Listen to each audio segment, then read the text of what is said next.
এই তুই দেখে শুনে কাজ করতে পারিস না? মাটি কোপাচ্ছিস এমন ভাবে আমার গায়ে এসে লাগছে। এটা যদি আমি করতাম কেমন হতো? পাশাপাশি জমিতে কাজ করছি, এরকম একটু আধটু হতেই পারে। হ্যাঁ, আমি তো মাটি কোপাইনি, হাত বোলাচ্ছি। আমি মাটি কোপাচ্ছি, তোর গায়ে লেগেছে। কাজের কোনো ঠিক নাই, মাটি কাটছে যত সব। এই মুখ সামনে কথা বল। আমি তোর থেকে বেশি কাজ করি, তোর থেকে আমার জমিটা অনেক বড়। হ্যাঁ, বেশি কাজ করিস তো কি হয়েছে? তাহলে আমার গায়ে মাটি লাগবে নাকি? আমার কাজ করতে অসুবিধা হচ্ছে। আস্তে আস্তে কাজ কর, না হলে এরকম তো আমিও করতে পারি। আমার বাড়ি যাবার তারা আছে, আমি এভাবেই কাজ করব। কিছু করতে পারলে করে নে। তুই যদি এরকম করতে থাকিস তাহলে এবার আমিও করবো বলে দিচ্ছি। ধীরে সুস্থে কাজ কর।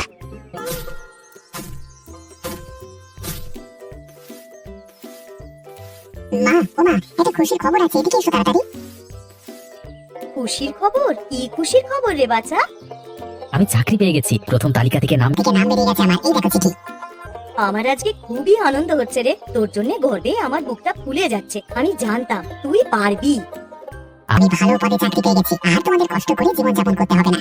এবার আমি চাকরি করে টাকা রোজগার করে তোমাদের হাতে দেব। তুমি তো চাকরি পেয়ে গেলি, এবার অনেকের কিন্তু হিংসা হবে। রবিন পেয়েছে নাকি চাকরি? না না, ওরা আবার চাকরি পায়? সারা বছর পড়াশোনা না করলে হয় নাকি? চাকরি পেতে গেলে অনেক পরিশ্রমের দরকার হয়, ও তো অলস। এই যে দিদি, তোমার ছেলে চাকরি পেয়েছে তা ভালো কথা, তাই বলে আমার ছেলেটাকে অপমান করছো কেন গো? দেখলি রফিক, আমি বললাম অনেকেরই হিংসা হবে। শুরু হয়ে গেছে এক একজন। আমার ছেলে ছেলে চাকরি পেয়েছে, তোমার ছেলে পায়নি, তাই বলেছি। আচ্ছা, তা ভালোই হয়েছে, তোমার ছেলে চাকরি পেয়েছে, তুমি তাই নিয়েই নাচতে থাকো। হ্যাঁ, নাচবো। সব বাইকে ভোজ দেব, সব করবো, তবে হিংসে করাটা বন্ধ করো। আমি কাউকে হিংসা করিনি, তুমি আমার ছেলে নামে উল্টোপাল্টা বলতে গেলে তাই বলেছি। মা, তুমি ভেতরে চলো না, এদের মতো মানুষদের সাথে মুখ না লাগানোই ভালো। চলো ভেতরে চলো।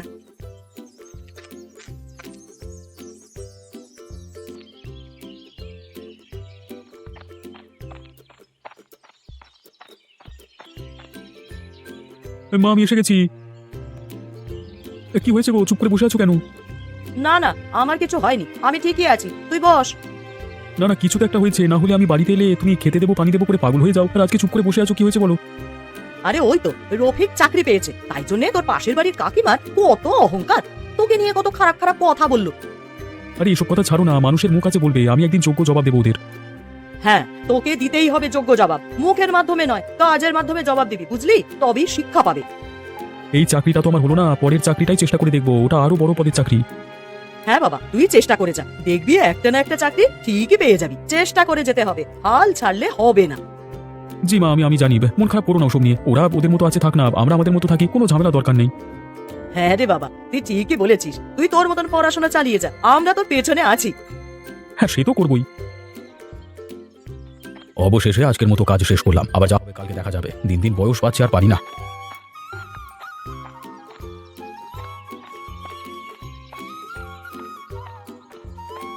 আরে রফিকুল, বাড়ি যাচ্ছিস নাকি?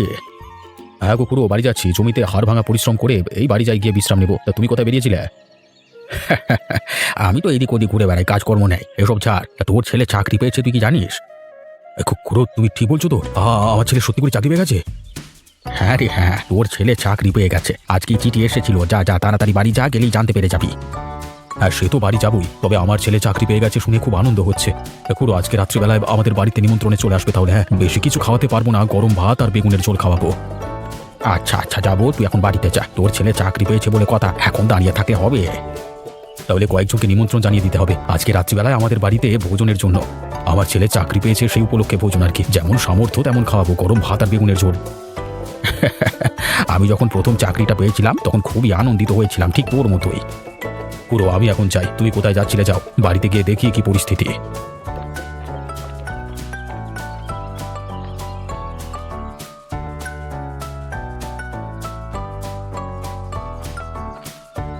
ও, তুমি চলে এসেছো? আজকে তাড়াতাড়ি চলে এলে বলে মনে হচ্ছে। আজকে কাজ সম্পন্ন করে ফেলেছি, তাই জন্যই চলে এলাম। ফালতু রোদের মধ্যে জমিতে বসে থেকে কি করব? তুমি ভালোই করেছো যে চলে এসেছো। আজকে তাহলে সবাই মিলে তাড়াতাড়ি করে খেয়ে দে, ঘুমিয়ে পড়ো। আচ্ছা সেসব ঠিক আছে, তুমি আগে আমাকে এক গ্লাস পানি দাও তো, বড্ড পিপাসা পেয়েছে। আমি বরং রান্নাঘর থেকে তোমায় পানি এনে দিচ্ছি। তুমি রবিনের কাছে একটু বসো।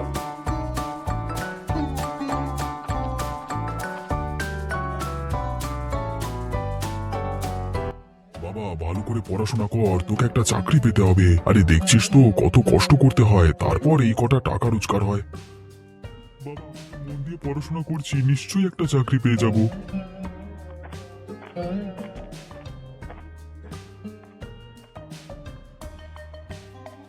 এই নাও পানি, পিপাসা মিটিয়ে নাও। জানো, আমাদের পাশের বাড়ির রফিক চাকরি পেয়ে গেছে, তার জন্য আজকে বেলায় আমায় কত কথা শোনালো। ভালোই হয়েছে চাকরি পেয়েছে। রবিন, তুইও ভালো করে পড়, তুই একটা চাকরি পেয়ে যাবি। চাকরি পেয়ে গেছে বলে যেন মাথা কিনে নিয়েছে, তখন দাঁড়িয়ে ওঠানে তা আমাকে কত কথা শোনাচ্ছে। আরে তুমি কেন ওসব কথায় কান দিচ্ছ? জানি তো ওরা কেমন ধরনের মানুষ, ওদের কথায় কান দিয়ে লাভ নেই। আমাদের রবিন যখন চাকরি পাবে তখন ওদের যোগ্য জবাব দেব। জি, আমি তো চেষ্টা করছি চাকরি পাওয়ার। চলো এখন সবাই মিলে খেয়ে নিই।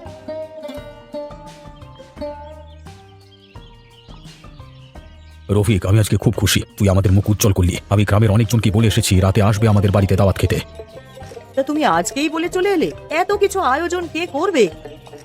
আজকে বলবো না তো কবে বলবো? চাকরিটা তো আমার ছেলে আজকেই পেয়েছে, তাই দাওয়াত তো আজকেই হবে। কি রান্না হবে তাহলে রাত্রে? অনেকজনকে যেমন বলেছো তেমন খরচও অনেকটাই হবে। কি খাওয়াবে শুনি? তেমন কিছু নয়, আগের বাড়ির ফসলের 1 বস্তা বেগুন তো আছেই, বেগুনের ঝোল করবে আর গরম ভাত, যেমন সামর্থ্য তেমন খাওয়াবো। আচ্ছা, সে ঠিক আছে। আচ্ছা বাবা, আমাদের পাশের বাড়ির কাকিমাদের বলনি তো আমাদের সাথে ঝামেলা? না না, ওদের কেন বলবো? যারা আমাদের সাথে প্রত্যেকদিন ঝামেলা করে তাদের আমাদের বাড়িতে কোনো জায়গা নেই। সবাইকে নিমন্ত্রণ করবো, তবে ওদের নয়। ওরে এমনিতেই হিংসা করে রে আমাদের, হিংসেতে জ্বলে পুড়ে মরবে। ওর ছেলেটা তো কোনো কাজে কর্মেই নেই। তাহলে বলে রাখলাম কিন্নি, মোটামুটি 50 জন আসবে, তাদের রান্না করবে, কেমন? জি বাবা, হয়ে যাবে। আমি মাকে সাহায্য করে দেবো, মা বেগুনের ঝোল রান্না করবে আর আমি বেগুনগুলো কেটে দেবো। আচ্ছা আচ্ছা, ঠিক আছে। তাহলে বিকেলে তাড়াতাড়ি উঠতে হবে। এখন বসে বসে গল্প করলে কিন্তু হবে না। সকলের যখন খাওয়া হয়েই গেছে তাহলে এবার ঘরে গিয়ে ঘুমাও। হ্যাঁ হ্যাঁ, আমিও খুব ক্লান্ত, আর ভালো লাগছে না, ঘরে যাচ্ছি ঘুমাতে। তোমরা শুয়ে পড়বে, কেমন?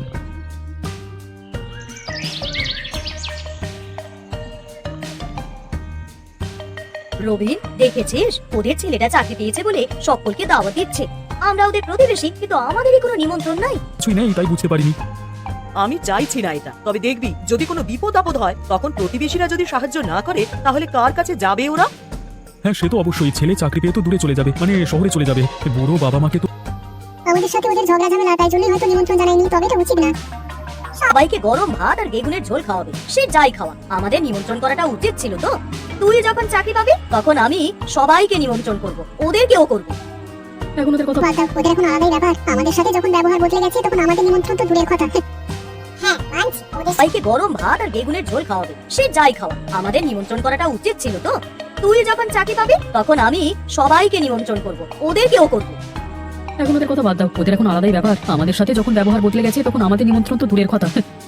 হ্যাঁ মানছি, ওদের সাথে আমাদের শত্রুতা, ঝগড়া ঝামেলা সবকিছুই হয়, তবে আমরা তো প্রতিবেশী, বিপদে আপদে আমাদেরকেই তো পাশে চাই। সেসব ওরা ভাবছে না, ওরা ভাবছে কিভাবে আমাদেরকে ছোট করা যায়। বিপদ আপদ এখন তো কেউ একাই থাকতে হবে, তাই প্রতিবেশীদের সাথে সম্পর্কটা ঠিক রাখা দরকার। ওরা যেটা ভালো বুঝেছে সেটাই করেছে। তুই আর আমি বলার কে বল? তোর পড়া হলে ঘুমিয়ে পড়িস, আমি শুয়ে পড়লাম। তোকে অনেকদিন পরে কাছে পেয়েছি রে লক্ষণ। বেশ কয়েকদিন তো তোকে দেখাই যায়নি, তা কোথাও হারিয়ে গেছিলি নাকি? তুই তো ভালো বললে পুরো। আমি বেশ কয়েকদিন খুব ব্যস্ত ছিলাম আর কি, শুধু কাজ আর বাড়ি এটুকুই হচ্ছিল। এবার হাত ফাঁকা হতে আবার আগের মতো। তোর মনে আছে কয়েকদিন আগে রবিকুলের ছেলে চাকরি পেলো, সকলকে নিমন্ত্রণ করে খাওয়ালো, তা শুধু তোদেরই নিমন্ত্রণ করলো না। আরে ছাড়ো না ওসব কথা, ওসব তো অনেকদিন হয়ে গেছে, ওসব ফালতু কথা তুলতে আমি চাই না। ওদের ইচ্ছা হয়নি তাই বলেনি। তবে ওরা ভুল করেছে, প্রতিবেশীদের আগে বলা উচিত আমাদের বাড়ি কোথায়, গ্রামের পশ্চিম প্রান্তে, আর ওদের বাড়ি উত্তর প্রান্তে। আমাকে নিমন্ত্রণ করলো আর তোকে করলো না। আমাদের সাথে ঝগড়া ঝামেলার জন্যই হয়তো করেনি, না হলে তো নিমন্ত্রণ করবার কথা। তোদের পাশের বাড়িতেই রান্না হলো গরম গরম ভাত আর বেগুনের ঝোল, আমিও গিয়ে খেয়ে এলাম। তবে তোর জন্যই খারাপ লাগছিল, শুধুমাত্র এই ছোট ব্যাপারের জন্য নিমন্ত্রণ করলো না। ওরা যেটা ভালো বুঝেছে সেটা করেছে, এখানে আমার আর তেমন কিছু বলবার নাই। আমি এসব বলতে গেলে আবার ঝামেলা বেড়ে যাবে। রোজ রোজ ঝগড়া ঝামেলা ভালো লাগে না, এর থেকে চুপ করে থাকা ভালো। তোর কি আজকে কোনো কাজ নেই নাকি? আমার সাথে বসে দিব্যি গল্প করছিস? না গো খুড়ো, নেই বলি তো বসে আছি। কাজকর্ম থাকলে কি আর এখানে দেখতে পেতে আমাকে? সেই তোর কাছে সবার আগে কাজ বললে হবে না, তুই কাজের ছেলে আছিস বেটা। হ্যাঁ,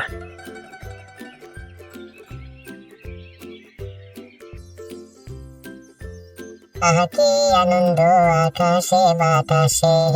আরে মা কোথায় গেল আবার? ভেতরে গিয়ে দেখি, মনে হয় ঘরে আছে। কি ব্যাপার? রে, এত আনন্দ কিসের জন্য? গান করছিস, নাচ করছিস? ও আচ্ছা, তুমি এখানে কাপড় পরিষ্কার করছো, আমি দেখিনি। একটা খুশি সংবাদ আছে। খুশির সংবাদ? কি রে, বল না আমাকে তাড়াতাড়ি। আরে আমি বড় পদে চাকরি পেয়ে গেছি, এইমাত্র পোস্ট অফিসে গেছিলাম, আমার জন্য এই চিঠিটা পড়ে দেখলাম চাকরির কথা বলা আছে। বলিস কি রে, তুইও তাহলে চাকরি পেয়ে গেলি? তোর বাবা শুনলে খুবই খুশি হবে রে। তা বাবা কোথায়? বাবাকেও তো এই খুশির সংবাদটা দিতে হবে, বাবাও খুব আনন্দিত হবে। তোর বাবা একটু বাইরে গেছে, এতদিন খুব কাজের চাপ ছিল তো, কাল কাজ শেষ করেছে, তাই জন্যই একটু বেরিয়েছে। কাজের সাথে সাথে মাঝে মধ্যে মানসিক বিশ্রামেরও কিন্তু প্রয়োজন আছে। আচ্ছা ঠিক আছে, বাবা আসুক তখন আমি বলবো, ততক্ষণ আমি দাওয়ায় বসে আছি, তুমি কাপড়গুলো পরিষ্কার করে নাও। আরে পাগল ছেলে, তুই ঘরে গিয়ে বস, দাওয়ায় বসে কি করবি? যা ঘরে গিয়ে বস। না না, বাবা আসবার সাথে সাথেই আমি খবরটা জানাবো, আমি দাওয়ায় বসে আছি, কোনো অসুবিধা নেই, তুমি তোমার কাজ করে নাও। বাবা, তুই আমাদের বংশের মুখ উজ্জ্বল করলি, তুই প্রথম যে এই বাড়িতে চাকরি করবি।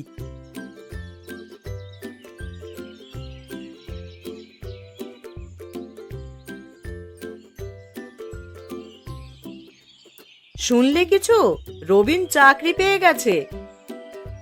হ্যাঁ, শুধু চাকরি পেয়েছে বললে তো হবে না, বড় পদে চাকরি পেয়ে গেছে, ছেলেটার থেকেও বড় পদ, বুঝলে? এবার আমাদেরও কথা শোনাবে দেখো, এক সময় আমরাও তো শুনিয়েছি, হয়তো দাওয়াত দেবে কিন্তু আমাদের বলবে না। হ্যাঁ, আমরা তো এই খারাপ ব্যবহারটাই করেছি, নিশ্চয়ই ওরাও এরকমই করবে, তবে এখন মনে হচ্ছে এই ব্যবহার করা আমাদের উচিত হয়নি। আমি এখন বাড়ি থেকে বেরোবো না, রবিন যখন বাড়ি থেকে বেরিয়ে যাবে শুনতে পাবো, তখন বেরোবো। আবার যদি মা ছেলেতে মিলে কথা শোনায়? কথা শোনালে শুনে নেবে, কিছু বলবার দরকার নেই। তুমি যখন ওদেরকে কথা শুনিয়েছিলে তখন ওদের এই রকমই লেগেছিল। হ্যাঁ গো, তুমি তো ঠিক কথাই বলছো, একসময় তো আমিও কথা শুনিয়েছিলাম, এখন আমায় যখন কথা শোনাবে তখন তো শুনতেই হবে। আসলে তখন খুব অহংকারী হয়ে গিয়েছিলাম। শুধু তুমি নয় গো, আমিও তো হয়ে গেছিলাম। আমাদের বাড়িতে ভাত আর বেগুনের ঝোল খাওয়ানো হলো, ওদেরকে নিমন্ত্রণ করে আসেনি, এর থেকে বড় অপমান ওদের কি হতে পারে? এতদিন পর আমরা আমাদের ভুলটা বুঝতে পারছি, তবে ওরা আমাদের সাথে হয়তো এইরকমটাই করবে, আর করাটাই স্বাভাবিক। আচ্ছা গিন্নি, তুমি তোমার কাজ করে নাও, আমি জমিতে যাব। আর ভেবে তো কিছু লাভ নেই, সুযোগ পেলে ওদের কাছে ক্ষমা চেয়ে নেব।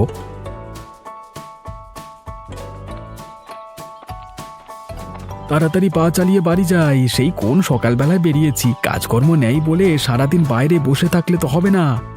গিন্নি মনে হয় রেগেই গেল, তাড়াতাড়ি পা চালাই।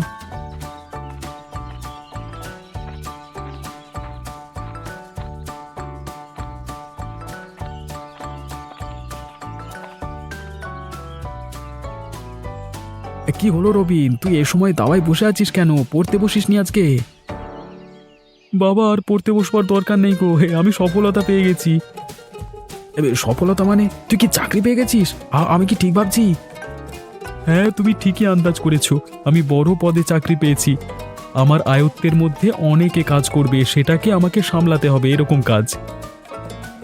এই তুই তো আমাদের বংশের নাম উজ্জ্বল করে দিলি, পুরো গ্রামের মধ্যে তুই একজন যে এত বড় পদে চাকরি করবি, খুব খুশি হয়েছি রে, আমি খুব খুশি। তুমি বাড়িতে ঢোকবার সাথে সাথেই এই আনন্দের সংবাদটা দেবো বলে দাওয়ায় বসেছিলাম। আজকে রাত্রি তাহলে সকলকে দাওয়াত দেবো, আমি বেরোচ্ছি। হ্যাঁ, নিমন্ত্রণ করি সকলকে, আর তার সাথে রফিকুলদেরও নিমন্ত্রণ করব। হ্যাঁ, আমিও এটাই বলতে চাইছিলাম, ওরা ওরকম করে বলে আমরা কেন করব? আমরাও যদি ওদের মতো করি তাহলে তো আমরাও এক হয়ে গেলাম, তাই না? আমি সবাইকে বলে দিয়ে আসবো রে, কেউ বাদ যাবে না। আজকে রাত্রেই দাওয়াত হবে, গরম ভাত আর বেগুন ঝোলে খাওয়াবো সবাইকে। যারা খুশি হবে তারা ঠিকই তৃপ্তি করে খাবে, বেশি বড় লোকই চালচলন দেখানোর প্রয়োজন নেই। আরে হ্যাঁ, ঠিক আছে, আমি বেরোলাম, বুঝলি? সবাইকে নিমন্ত্রণ করে আসি, আর তোর মাকে এই কথাটা জানিয়ে দিবি, তবেই তো প্রস্তুতি নেবে। আরে বাবা, আমার